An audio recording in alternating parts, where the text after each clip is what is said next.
Nasib pilu menimpa seorang warga lansia di Surabaya, Jawa Timur. Rumah satu-satunya diratakan dengan tanah usai dirinya diusir dan diserang sekelompok orang.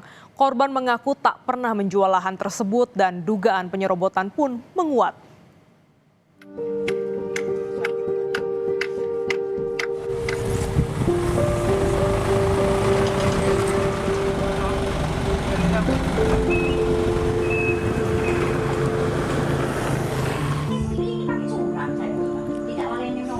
Di usia senja, saat seharusnya menikmati ketenangan, seorang nenek di Surabaya justru kehilangan segalanya. Rumah tempatnya berteduh selama belasan tahun diratakan dengan tanah. Tangis dan luka menjadi saksi saat kekerasan datang tanpa ampun. Ci, jangan Ci. Sekelompok orang mendatangi rumah, menyeret korban keluar hingga berujung penganiayaan. Saya sudah menunjukkan. Sekarang kita sudah nggak bicara surat, percuma. Tanpa putusan pengadilan, tanpa prosedur hukum dan tanpa pengawalan aparat. Rumah yang telah menjadi tempat berteduh selama belasan tahun itu kini hanya tinggal puing. Peristiwa ini terjadi di Duku Kuwukan nomor 27 Kelurahan Lontar, Surabaya pada 6 Agustus 2025. Sekitar 50 orang yang dipimpin pria bernama SML dan YSN datang menyerbu. Mereka memaksa Nenek Elina keluar dengan alasan lahan telah berpindah kepemilikan kepada seorang pria bernama Samuel. Aksi itu berujung kekerasan di mana korban diseret secara paksa, mengalami luka serius di bagian wajah, bibir, dan juga lengan. Meski korban menegaskan telah menempati rumah itu sejak 2011, pelaku tetap merobohkan bangunan menggunakan alat berat. Orang banyak dan baju merah tulisannya tulisannya Madas Malika. Ada berapa orang?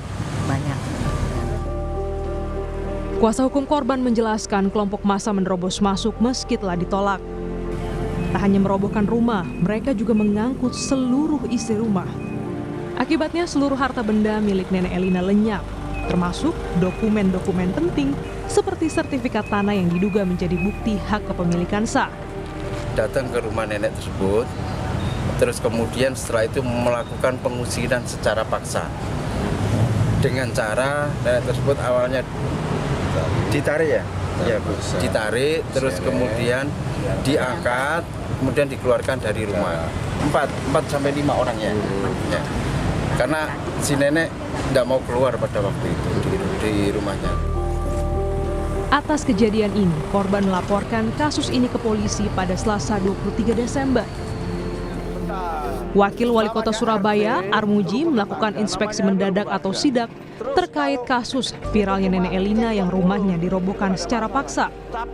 Armuji mendatangi rumah Nenek Elina yang telah roboh dan juga berbincang dengan sejumlah perangkat RT dan RW. Melihat salah benarnya. Iya. Kalau Bapak merasa benar, itu kan ada jalurnya proses hukum toh. Iya kan? Kalau Bapak tidak terima, kan bisa proses hukum. Iya. Ada mekanismenya. Nah ini yang dilakukan dengan cara-cara brutal seperti ini. Ini brutal sekali, dikecam seluruh Indonesia, mengecam sampean Pak nanti Pak. Ormasnya itu dikecam. Sa-Indonesia lagi. Kita enggak pakai ormas Pak. Nah itu siapa yang... Bukan Pak. Itu siapa itu? Yasin itu teman saya sendiri. Kenapa? Pribadi teman saya. Sampan bayari korak itu piro sih Pak? Nah, saya kira proses hukum ya enak, sah, semuanya legal, smooth dan tidak terjadi keributan. Harusnya seperti itu. Ojo coro-coro ngono. Surabaya paling ribut Pak. Iya Pak. Dikira kita gak iso ngatasi cara-cara model-model korak-korak yang ini iki. Lah Surabaya ngatasi. Nenek Elina kini hanya bisa berharap agar hukum benar-benar hadir, memberikan keadilan dan melindungi mereka yang tak berdaya. Tim Liputan Kompas TV.